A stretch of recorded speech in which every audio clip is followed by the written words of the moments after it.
የታዶ የማርያም የገብርኤል ነገር ይፍረድባችሁ። ያያ ዘልደታ ፈለገ ምናምን ደምረው የምትባሉ ብዙ ናችሁ። በስንቱና ኢቢኤስ ተለያይቷል። ካሁን በኋላ በስንቱ ሲትኮም በኢቢኤስ ቲቪ አይታይም። ፈለገማ ጭራሽ በአካውንቱ ሁሉ ይገባለታል። የቤተ ክርስቲያን ገንዘብ በአካውንቱ ሁሉ ይገባለታል። ኩላሊትህን አሳጥብበት፣ ጉበትህን ኩላሊትህን አሳጥብበት። የቤተ ክርስቲያንን ገንዘብ በልተ መቼም በሰላም አትኖራትም። ሰላም ጤና ይስጥልን ውድ የኢያሪኮ ሚዲያ ቤተሰቦች እንዴት ናችሁ? እንዴት ከረማችሁ? እኛ አለን እግዚአብሔር የተመሰገነ ይሁን። ዛሬም እንግዲህ ወቅታዊና አዳዲስ በሆኑ ቪዲዮዎች መተናል። በዛሬ ቪዲዮ ጉድ የሚያስብሉ እጅግ በጣም ብዙ ቪዲዮዎችን ይዘላችሁ መተናል። አሁን እንግዲህ ታዋቂ ቲክቶከሮች ናቸው ብለን በምናስባቸው ሰዎች እንግዲህ ቤተክርስቲያን እየተዘረፈች ትገኛለች። የአንዳንዶቹም ስማቸው እየተጠራ ይገኛል። ከዛም ውስጥ ደግሞ የድምፅ ሪከርድም የተያዘባቸው አሉ። በተለይ ደግሞ እነ ፈለገ አትናቴዎስና እነ ልደተ ቃል በብዛት እየተጠሩ ይገኛሉ። በጣም በብዙ ሚሊዮነሮች ብር እየተጠረጠሩ ይገኛል። እሱን ቪዲዮ የምናሳያችሁ ይሆናል። እንዲሁም ደግሞ የአርሲ ሀገረ ስብከት ሊቀ ጳጳስ የነበሩት አቡነ ያሬድም ከስልጣናቸው መነሳታቸውን በዚህ ሳምንት የሰማነው ትኩስ መረጃ ነው። እሱንም የምናስደምጣችሁን የሚሆነው ዛሬ እንግዲህ የቅዱስ ሚካኤል ወራዊ መታሰቢያ በዓሉ ነው። ለዚህም እንኳን አደረሳችሁ እንላለን። እንግዲህ ብዙ ጊዜ ጎላ ሚካኤል ሲባል እንሰማለንና ጎላ ሚካኤል ለምንድን ነው የተባለው? በዛሬ ቪዲዮ የምናስመለክታችሁ ይሆናል። ይህንን ቪዲዮ ስትጀምሩት ልክ እንደ ሁል ጊዜው ላይክ ማድረጋችሁን እንዳትረሱ ነው የምንለው። ሰብስክራይብ ያላደረጋችሁ ካላችሁ ኢያሪኮ ሚዲያን ሰብስክራይብ በማድረግ የቻናላችን ቤተሰብ ሁኑ ነው የምንላችሁ። ቀጥታ ወደ መጀመሪያው ቪዲዮ እንለፍ። ለዶክመንተሪ ገዳሙን ለማስተዋወቅ ለዶክመንተሪ 1.5 ሚሊዮን ዶክመንታሪ ለመስሪያ ላይቭ ለማስተላለፍ ደግሞ 4 ሚሊዮን ብር ትከፍላላችሁ። ለዶክመንታሪ ስንት? 1.5 ሚሊዮን ብር። ላይቭ ገብቶ ለማስተላለፍ 4 ሚሊዮን ብር። ይህ ብቻ አይደለም። የአርቲስቶቹን እና የቲክቶከሮቹን የአየር ትኬት፣ የሆቴል ውጪ፣ የምግብ አበላቸውን የምትችሉትም ራሳችሁ ናቸው ብለው ይነግሯቸዋል። የምትመለከቱት ጉዳዩ ቤተክርስቲያን እረዳለሁ ብሎ ስለጠፋው ወጣት በቅንፍ ፈለገ አትናቴዎስ ጉዳይ ስለማሳወቅ ይላል። ከስር እንደምትመለከቱት 2 ማህተቦች አሉ። አንዱ ክቡ አንደኛው ደግሞ ዝርጉ ነው ማለት ነው።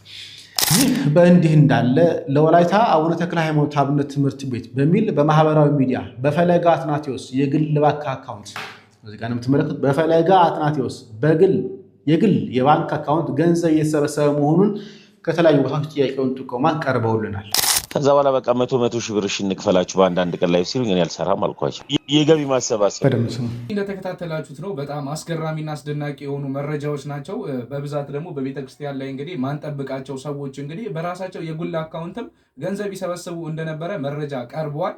ከዛም በተጨማሪ እንግዲህ ለአንድ ላይቭ ፕሮግራም እስከ 4 ሚሊዮን ብር በጣም የሚጠይቁት ብር በጣም ትልልቅ ብር ነው እየጠየቁ ያሉት። ቤተክርስቲያኑ ራሱ አልሰራም በ100 ሺህ ብር አንድ ላይ አልሰራም ይላሉ። አዎ ደግሞ እንደዚህ እያሉ ያሉት በጣም የሚያስገርመው ብዙ ጊዜ በላይቭም በቲክቶኩ በተለይ የሚያስተምሩና ብዙዎቻችን የምንወዳቸው ብለን የተማርንባቸው ብለን የምናስባቸው ሰዎች ናቸው። ምን እየተፈጠረ እንዳለ በጣም ግራ የሚያጋባ ነገር ነው። እንግዲህ እንደተመለከት ነው በጣም አሁን እንግዲህ ብዙ ማስረጃዎች ወጥተዋል። እንግዲህ በዚህ ላይ እንግዲህ ያው የስም ማጥፋት ነው እንዳትልም በግልጽ በድምፅ ሪከርድም የሰማን ነበረ። እንግዲህ ማንነቱ በግልጽ ይታወቃል የድምፁ ባለቤት። ከዛም በተጨማሪ ስማቸው ሁሉ ድምፅ ሪከርዱ ላይ የተጠራ ነበር። ከዛም በተጨማሪ ፈለገ አትናቴዎስ እንግዲህ በራሱ አካውንት ለሁለት ቤተክርስቲያን የገቢ ማሰባሰቢያ እያደረገ እንዳለ ሀገረ ስብከቱ እንግዲህ ደብዳቤ ድረስ አውጥቷል። አዎ እንግዲህ እሱን ደግሞ ጭራሽ ጠፋ ነው እየተባለ ያለው። ብር ሰብስቦ በራሱ አካውንት እንደተሰወረ ነው እየተነገረ ያለውና ስለዚህ አሁን በነፈለገ አትናቴዎስ በሌሎችም ቲክቶከሮች ላይ እንግዲህ የወጣ እንደዚህ ግልጽ ቤተክርስቲያን ያወጣችው መረጃ ስላለ አሁን ሌላ ነገር አይደለም። ወጥተው ግን ነገሩን ቢያጠሩ በጣም ግልጽ ቢሆን ለህዝቡ ማለት ነው።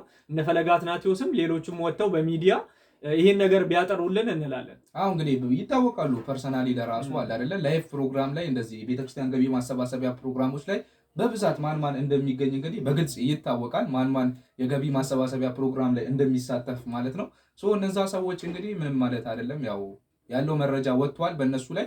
እነሱ ደግሞ ያለውን እውነታ መተው ለሚዲያው ያቅርቡ ነው። ሌላ ነገር እንደሚሰሩት ሌላ ዲቤትም ሆነ ምንም ነገር ሚዲያው ላይ እንደሚያካሂዱት ይህንንም ነገር መተው ግልጽ ያድርጉት ነው የሚባለው። እንግዲህ በዚህ ጋር በተያያዘ እንግዲህ ሌሎችም ሰዎች የነሱን ስም እየጠሩ ሜንሽን እያደረጉ ማለት ነው ስለነሱ በጣም ብዙ መረጃዎችን እያወጡ ይገኛሉ። ከዚህ በመቀጠል የተለያዩ ሰዎች በእነሱ ጉዳይ የሰጡትን አስተያየት ተመልክተን እንመለስ። ቲክቶከሮችን በተመለከተ እነ ያያ ዘልደታ ቤተክርስቲያን ላይ በጣም አደገኛ ቁማር እየቆመሩ እንደሆነ ያው ሚስጥራቸው እየወጣ ነው ያለው። እነ ደምረውን ጨምሮ ደምረውና ያያ ፈለገ አትናቴዎስ እናንተ የቤተክርስቲያንን ገንዘብ እየበላችሁ ነው።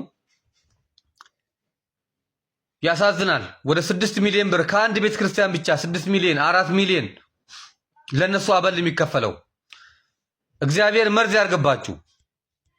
እግዚአብሔር መርዝ ያርግባችሁ። ይሄ ከቤተክርስቲያን ላይ የምትመዘብሩትን ገንዘብ እግዚአብሔር መርዝ ያርግባችሁ። ፈለገማ ጭራሽ በአካውንቱ ሁሉ ይገባለታል። የቤተክርስቲያን ገንዘብ በአካውንቱ ሁሉ ይገባለታል። የቤተክርስቲያን አካውንት እያለ ወደ እሱ አካውንት ነው ጭራሽ ገንዘቡ ራሱ የሚገባው። ኩላሊትህን አሳጥብበት፣ ጉበትህን ኩላሊትህን አሳጥብበት። የቤተክርስቲያንን ገንዘብ በልተ መቼም በሰላም አትኖራትም። እግዚአብሔር ይፍረድባችሁ። ያያ ዘልደታ ፈለገ ምናምን ደምረው የምትባሉ ብዙ ናችሁ። ሎዛ ሚዲያ የምትባሉ በሽታ ወደ ቤታችሁ ይግባ። ያሳዝናል ግን በጣም 100 ሺህ ብር በቀን የሚከፈላቸው 100 ሺህ ብር ኢትዮጵያ ምድር ላይ ስንቱ የሚበላ ነገር አጥቶ የሚሰቃይበት ምድር ላይ ለቲክቶከሮች ቤተክርስቲያን በቀን 100 ሺህ ብር ነው የምትከፍለው። መንግስት ራሱ የለህም። መንግስት ለምንድን ነው ግብር ማታስከፍላቸው? የመንግስት አካላት ለምንድን ነው ግብር ማታስከፍሉት? እነዚህ ቲክቶከሮችን ከቤተክርስቲያን በቀን 100 ሺህ ብር ክፍያ የሚቀበሉትን ፔመንት ያላቸውን መርዝ ይሁንባችሁ። እናንተ የቤተክርስቲያንን ካዝና የምታራቁቱ ታማችሁ በበሽታ አውጡት። ደም ይሁንባችሁ። የቤተክርስቲያን ገንዘብ የድሃው ገንዘብ መቅሰፍት ይሁንባችሁ። ሌላ ምንም ነገር ማለት አንችልም። እንግዲህ እንደተመለከታችሁት ነው። እጅግ በጣም የሚያሳፍር ነገር ነው እንግዲህ እየሰማን የምንገኘው። እንግዲህ ሁሉንም ሜንሽን አድርጎ ስማቸውን ጠቅሶ ነው እንግዲህ ኬቱ ደግሞ እየተናገረ ያለው። እንግዲህ የማይሆኑ ንግግሮችንም በየመሃሉ እየተናገረ ነበር። እንግዲህ ይህ ሁሉ ነገር እንዲፈጠር የሆነው ያው ራሳቸውን መተው ዲፌንድ ስላላረጉ ነው። በቃ ያለውን ነገር ማጥራት አለባቸው። ወጥተው በሚዲያ ግልጽ በሆነ መልኩ ማጥራት አለባቸው። በጣም ከባድ ነው። እንግዲህ የድምጽ ሪካርድም ወጥቷል። በቀን እንግዲህ በአንድ ላይቭ 100 ሺህ ብር ማለት በጣም ከባድ ነው። እንግዲህ እነሱን እንዲታወቁ በቲክቶክም እንዲገኑ ያደረገችው እቺ ቤተክርስቲያን ነው። በእሷ ስም ነው እንግዲህ ወጥተው የታወቁት ማለት ነው። እንግዲህ ቤተክርስቲያን ደግሞ ገንዘቡን ከየትም እኮ አታመጣም። 10 ብር 5 ብር ተለቃቅሞ የመጣን ብር አንድ ሰው መጥቶ በአንዴ እስከ 4 ሚሊዮን ብር ድረስ እንግዲህ ለአበል ብሎ መውሰድ ማለት በጣም የሚገርም ነገር ከባድ ነው። ያሳፍራል። እንግዲህ በቤተክርስቲያን ስም ታውቀው ደግሞ ችግሯን ነግራ ደግፉኝ ስትል እነሱ እንደዚህ ከቤተክርስቲያን የሚዘርፉ ከሆነ በጣም አሳፋሪ ነው። ለማንኛውም እስኪ እናንተም በዚህ ዙሪያ ያለውን ሀሳብ አስተያየታችሁን አስቀምጡልን። ነገር ግን እንግዲህ እነሱ እንዴት ነው በረት ለምኑ የነበረው የሚለው በሚቀጥለው ቪዲዮ በተለይ ያካሄዱት የነበረው እንግዲህ የላይቭ ፕሮግራም እንዴት ነበረ፣ ወደ ተለያዩ ከተሞች ሲሄዱ እንዴት ነበር ያን ነገር የሚያዘጋጁት የሚለውን እስቲ አንድ ቪዲዮ ተከታትለን እንመለስ። የተዋሕዶ የማርያም የገብርኤል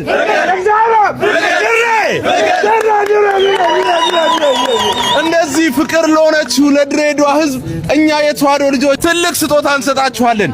ይህም በማስመልከት 10፣ 11 እና 12 ትልቅ የላይቭ መርሃ ግብር ስለሚኖረን ሁላችሁም በላይቭ እየተገኛችሁ የበረከቱ ተካፋይ ሁኑ። ድሬ እንግዲህ እንደተመለከትነው ነው የላይቭ ፕሮግራሞቹ እንደዚህ ነበር ሲዘጋጁ የነበሩት። እንግዲህ ምዕመኑ እንግዲህ ከበረከቱ ሲካፈል እንግዲህ አንዳንድ ሰዎች ደግሞ ከምድወ ምጽዋቱ እንግዲህ 100 ሺህ ብር የተካፈሉ እንደነበረ በግልጽ ተነግሯል። 100 የቀኑ ነው እንግዲህ ከአንድ ቤተክርስቲያን እስከ 4 ሚሊዮን ድረስ ነው እንግዲህ ወደ 6 ሚሊዮን ብር ነው እንግዲህ ቤተክርስቲያኗን አከሰሯት የተባለው። በጣም እንደዚህ የሚያሳፍር መረጃ ነው እየወጣ ያለው። ለማንኛውም ግን ስማችሁ እዚህ ጋር ሜንሽን የተደረገ ሰዎች ወጣችሁ መግለጫ ብትሰጡና ነገሩን ብታጠሩ እንላለን። ከዚህ በመቀጠል ደግሞ እንግዲህ ዛሬ የቅዱስ ሚካኤል ወራዊ መታሰቢያ በዓሉ ነው። ጎላ ሚካኤል ለምንድን ነው ጎላ ሚካኤል የተባለው የሚለውን በአንድ ቪዲዮ ተከታትለን እንመለስ። ህዝቡም ስላልተማረ ስላላስተማር ነው። እዚህ እኮ ወረድ ስንል ከተክለ ሃይማኖት ብቻ ያለው አጥቢያ ማን ነው የሚባለው? ማን ሚካኤል? ለምንድን ነው ጎላ የተባለ? መጀመሪያ ቤተክርስቲያኑ ሲተከል የመንፈስ ቅዱስ ነበረ። ሰው ደግሞ የሚያውቀው ሚካኤልን ነው፣ መንፈስ ቅዱስን ያውቀው። ስለዚህ ሚካኤል መጣ። ሚካኤል ጎላ አይደለም እንዴ? ጎላ አልጎላም? አዎ ጎላ እና ተተወ። እንደዚህ የተገለበጡ አሉ። አሁን ቅድስት ማርያም እንጦንስ ነበር ስትጀመር። ቅድስተ ቅዱሳን ማርያም ስትጀመር መጀመሪያ እንጦንስ ናት። አሁን እንጦንስ እስከ ቅርብ ጊዜ ራሱ በዓሉ ይከበር። አሁን ጭራሽ በዓሉ ሁሉ ተትቷል፣ ቁመቱ ሁሉ ቀርቷል፣ ምንም ዝክሩ ጠፍቷል። ምክንያቱም ገንዘብ የማያስገኝ አይፈልግም። የሚደረቡት እነማን ናቸው? በጣም ይገርማል። ይሄ የሚያመጣው ሰበካ ጉባኤው ወይም ደብሩን እንዲያ የሚያደርገው ህዝቡ ጭምር ነው። ህዝቡ ስላልተማረ ነው። ተያይዘን ነው የምንጠየቀው በነገራችን ላይ። ምክንያቱም መሪው አሁን ገንዘብ ነው። መሪው የማንኛው ነገር መሪ ጥቅምና ገንዘብ ነው በእውነቱ። አሁን አርሴማ ለምንድን ነው የተፈለገችው? 1700 ዓመት የኖረች ሰማዕት ናት አይደለም እንዴ? በሆነ ምክንያት መታወቅ ስትጀምር ደግሞ ደብሩ ሁሉ አርሴማ አርሴማ አርሴማ። አሁን ምልጃዋ ዛሬ ተገልጦ ነው እንዴ? እዩት፣ ምንን መሰረት አድርገን ነው? በእውነት ቃሎትን ያሰማልን ለመምህራችን። እንግዲህ ብዙ ጊዜ በተለይ ጸላት እንደዚህ ተደራቢ የሚመጡት በብዙ ዘንድ ታምር ያደርጋሉ ተብለው የሚታሰቡ አንዳንድ ቦታ በሆነ ነገር ሲታወቁ በዛ ነው እንጂ ነገሮችን እየሸፋፈኑ እንግዲህ ከመንፈስ ቅዱስ እመቤታችን በልጥ አይደለም። እንግዲህ ከመንፈስ ቅዱስም እንግዲህ ሚካኤል ጎልቶ አይደለም። ጎላ ሚካኤል የተባለው ባይዘው እንደዛ ነው እያሉ መጀመሪያ ቤተክርስቲያኑ መንፈስ ቅዱስ ነበረ። ከዛ በኋላ ደግሞ ሰው እንግዲህ ብዙ ጊዜ እንደዚህ ነው። አሁን ለምሳሌ የሚካኤል ሲሆን እንደዚህ ሲሆን ስለት ይበዛል፣ ገንዘብ ይጨምራል እና ልክ እንደዛ ነው የተደረገ። ይሄን እያሰበ በነገራችን ላይ የጎላ ሚካኤልን ኢቭን ፕሮቴስታንቶች ራሱ ይሄን ነገር እያነሱ ይተቻሉ። ይሄን ደግሞ ህዝቡ በደንብ ቢያቅና ቢረዳ እነዚህ ነገሮች ይቀሩ ነበርና በእውነት በእንደነዚህ አይነት ነገሮች ላይ በደንብ ትኩረት አድርገን ልንሰራ ይገባል እንላለን። አሁን እንግዲህ ቅድስት አርሴማም እንግዲህ ኦልሞስት ወደ 1700-1800 ዓመት ያስቆጠረች ሰማዕት ናት የተባለ ነው ያሉት እንግዲህ መምህሩም። እንግዲህ አርሴማ ደግሞ በእኛ እድሜ ነው ሁላ አይደለ የታወቀ እንግዲህ በየቦታው ሁላ ቤተክርስቲያኗ መሰራት የጀመረው በእኛ እድሜ ነውና እንደውም አንድ መጽሐፍ ላይ በደርግ ጊዜ ምናምን የኡራኤል ቤተክርስቲያን ነበረ በስፋት የሚሰራ ይባላል። በየቦታው ቅዱስ ኡራኤል ነበረ በቃ ተአምር ያደርጋል ተብሎ የሚታሰበው። አሁን ደግሞ በኢህአዴግ ጊዜ ስንመጣ የቅድስት አርሴማ ቤተክርስቲያን ነው እንግዲህ በየቦታው ስትሄድ አዳዲስ እየተሰራ እየመጣ የሚገኘው ማለት ነው። ያ እንግዲህ የመጣ የሚገኘው አንድ ከምዕመኑም ከሰበካ ጉባኤውም ከካህናትም አንጻር ገቢ ያስገኛል እንግዲህ ተአምር ያደርጋል በማለት በብዛት ከገንዘብ ጋር በተያዙ ጉዳዮች ነው ደባል ታቦታትም እየመጡ የሚገኙት እየተባለ ነው። እንግዲህ ለ1700 ዓመታት እንግዲህ ቅድስት አርሴማ ስትኖር ከዛ በፊት አታማልድም ማለት አልነበረም። የዛን ጊዜም ትሰራለች፣ ስራዋን ታማልዳለች። በዚህ ዘመን በተለየ መልኩ ተገልጻ አይደለም። ኡራኤልም እንዳልከው እንግዲህ በደርግ ጊዜ በተለየ መልኩ እሱ ብቻ አማልዶ አይደለም። በየዘመኑ እኛ ከጠራናቸውና ካመንባቸው ለኛ ስራ ይሰራሉ። ነገር ግን አንዱ አንዱን እየሸፈነ መሄድ የለበትም ነው የምንለው። ከዚህ በመቀጠል ደግሞ ስለ ምልጃ እያወራን ስላለ እንግዲህ በየቦታው በየመንገዱ የሚያጋጥሙን መዳን በማንም የለም የሚሉ ሰዎች አሉ። እስቲ የነሱን ቪዲዮ ተመልክተን እንመለስ። እናንተ ትጎፈንናላችሁ። መዳን በማንም የለም በኢየሱስ ክርስቶስ እንጂ። አረ ስማኝማ፣ የቀለም ጨዋታ የሚለውን ፊልም አየው። ሙሉዓለም አለበት። አዳዲሶቹስ ብትል እንዴት እንደተወኑበት የሚገርም ፊልም። አረ ዛሬው ነው። መዳን በማንም የለም። ኢየሱስ ይወዳችኋል፣ አትፋዘዙ። እንዴ አረ በጻድቁ እንዴ ቆይ እኛ እንወደውም አለን እንጠለዋለን አለን። ጻድቃን እያላችሁ በሞተ ሰው ስም ትምላላችሁ። መጽሐፍ ቅዱስን ይዛችሁ ትዞራላችሁ፣ ከዛ አታነቡት። መጽሐፍ ቅዱስ ምን እንደሚል አታውቁ። ዝም ብላችሁ ለወቀሳ እንዲመቻችሁ የፈለጋችሁትን መቁረጥ ነው አይደል? የታል መጽሐፍ ቅዱስ ላይ እንደዚህ ይላል? አዎ እንግለጥ። መዝሙረ ዳዊት መዝሙር 116 ቁጥር 15 ላይ የጻድቅ ሞቱ የከበረ ነው ይላል። ሁለተኛ ነገሥት ምዕራፍ 13 ቁጥር 20-21 ላይ ምን ይላል? የኤልሳ መቃብር ላይ ወስደው ሬሳውን አስቀመጡት፣ ሬሳውም ተነሳ ይላል። የኤልሳ መቃብር ሬሳ ካስነሳ ታዲያ ጻድቃን፣ ሰማዕታት፣ መነኮሳት፣ ደናግላንን ብናምናቸው፣ በስማቸው ጸሎት ብናደርግ፣ በስማቸው ብንማልድ ይፈረድብናል? እናንተ ትጎፈንናላችሁ። በጣም አስተማሪ ቪዲዮ ነው እንግዲህ እንደተመለከታችሁት። የለም ይላሉ አምጥተው ስታሳያቸው ደግሞ ተሳድበው ነው የሚሮጡት ብዙ ጊዜ ማለት ነው። እንግዲህ በዚህ ቪዲዮ ላይ እንግዲህ በተደጋጋሚ እኚህ ልጆች እያሳየናችሁ ነበረ። ከሶስቱ መሃል ደግሞ አንደኛው እንግዲህ የፕሮቴስታንት አማኝ ካራክተር ይዞ ነው የሚጫወተው እና አንተ ልጅ እባክህ አታብዘው እንዳይለምድብህ በዛው ጴንጤ እንዳትሆን በጣም ሆኖ ነው በነገራችን ለባበሱ አካሄዱ ቁጭ ነው። በተለይ ደግሞ ይህጭ ብሎ ነገር የሚሄዳት ፓርት በጣም ትወናው በጣም ደስ ትላለች። ተቀያይሮ ነው የምንለው በዛው እንዳይቀጥልበትና እንዳይለምድበት። እስቲ በዚህ ወደ ቀጣይ ቪዲዮ እንለፍ። በስንቱና ኢቢኤስ ተለያይቷል። ካሁን በኋላ በስንቱ ሲትኮም በኢቢኤስ ቲቪ አይታይም። ላለፉት 3 ዓመታት በኢቢኤስ ቴሌቪዥን ሲተላለፍ የነበረው ተወዳጁ የቤተሰብ ድራማ በስንቱ ከጣቢያው ጋር ያለውን የሥራ ግንኙነት ማብቃቱን አዘጋጁ አብሪኮም መልቲሚዲያ አስታወቀ። አብሪኮም መልቲሚዲያ ከኢቢኤስ ጋር የነበረውን የ3 ዓመት የሥራ ስምምነት በስኬት መጠናቀቁን ገልጿል። በዚሁ ምክንያት ድራማው ከፊታችን ታኅሳስ 3 2018 ዓ.ም ጀምሮ በኢቢኤስ ቴሌቪዥን ላይ እንደማይቀርብ ታውቋል። እንግዲህ እንደተመለከታችሁት ነው በብዙዎች ዘንድ ተወዳጅነት የነበረው በስንቱ ሲትኮም እንግዲህ ከአሁን በኋላ ከኢቢኤስ ጋር እንደማይቀጥል ተናግሯል። በተለይ በስንቱ እንግዲህ በልጆች ዘንድ እጅግ በጣም ተወዳጅነትን ያለው ሲትኮም ነው። እንግዲህ ኢቢኤስ ቲቪ ከቅርብ ጊዜ ወዲህ ታዋቂ የሆኑ አርቲስቶቹንና ታዋቂ የሆኑ ፕሮግራሞቹን እንግዲህ ወደ መልቀቅ እየመጣ ይገኛል። አባይ ቲቪም እንግዲህ ከሱ ለቀም እያደረገ አርቲስቶቹንም እያስኮበለለ ይገኛል። ፍልሰቱ እንግዲህ ከኢቢኤስ ወደ አባይ ቲቪ የሆነ ነውና እስኪ እናንተም በዚህ ዙሪያ ሀሳብ አስተያየታችሁን በኮሜንት ሴክሽኑ ላይ አስቀምጡልን። እስቲ ከዚህ በመቀጠል ደግሞ ታዋቂው እንግዲህ የምግብ አዘጋጅ የሆነው ሼፍ ዮሐንስ ሰሞኑ ከእህቱ ጋር ያለ መግባባቶች ተፈጥረው አንድ ቪዲዮ ሶሻል ሚዲያ ላይ አጋርቶ ነበር። ብዙዎችም እንግዲህ በዛ ቪዲዮ ዙሪያ ሀሳባቸውን እየሰጡ ይገኛሉ። እስቲ ቪዲዮን ተከታትለን እንመለስ። ይህን ቪዲዮ ስሰራ ከልቤ በጣም ነው የማዝነው። ለምለኛ ቤተሰብ እንደዚህ አይነት ነገር አይገባም። እንኳን ስና ለማንም ለማውራት ለቤተሰብ ለማውራት ይከብዳልና ግን ምንም አይነት ምርጫ እየተሰጠኝ ስላልሆነ በህይወቴ ላይ እየተደረሰ ስለሆነ መናገር ስላለብኝ ይህን ቪዲዮ አንድ ጊዜ አሳይቻችሁ ላልኩሽ አልፈልግም ያልሽ በራሴ ቤት ቅጂልኝ። ስለዚህ መብላታችን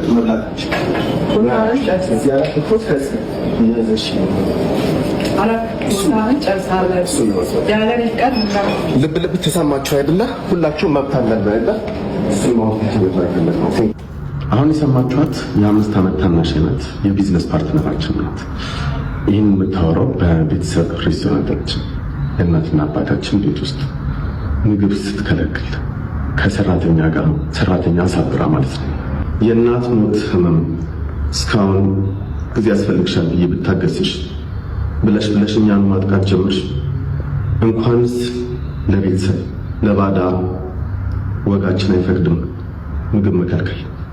ስለዚህ ህግ እስኪዳኛ ይሄ ኤቲክስ እና ሞራል ኢሹ ስለሆነ በህግ እንኳን ፊት እንዴት እንደሚቀርብ ግራ ስለተጋባ በቤተሰብ በአባት ፊት እናወራ ብዬ እምቢ ስላልሽ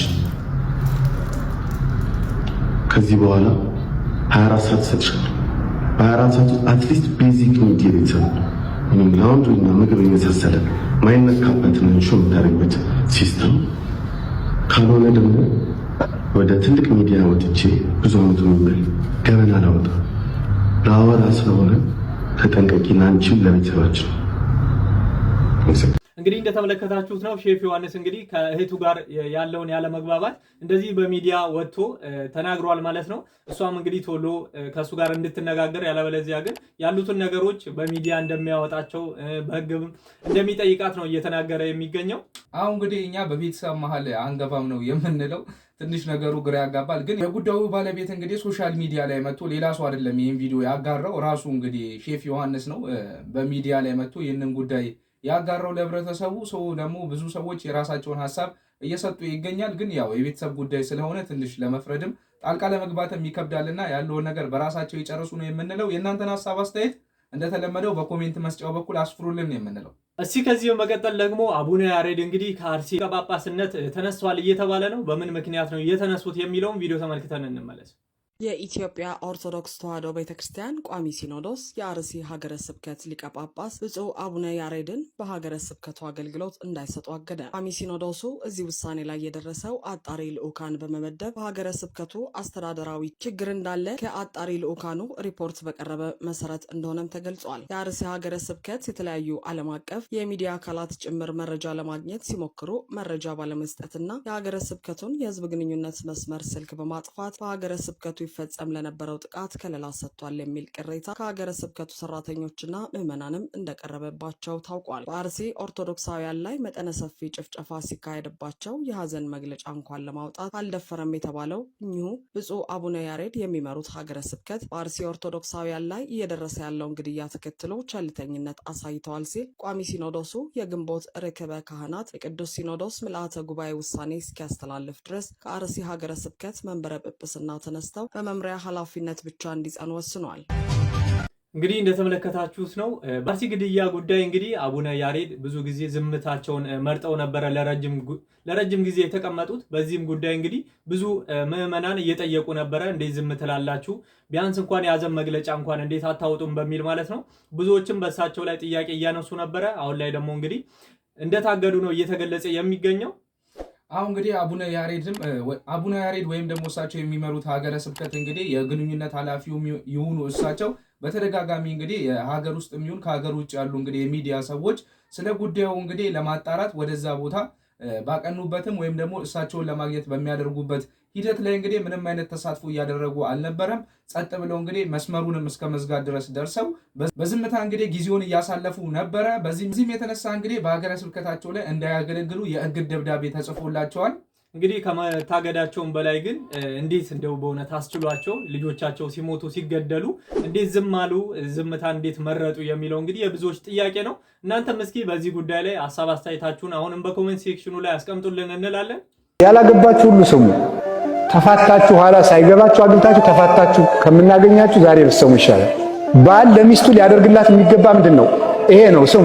መጽሐፍ ቅዱስ የሚለውን ባል ለሚስቱ ምን ሊያደርግላት ይገባል?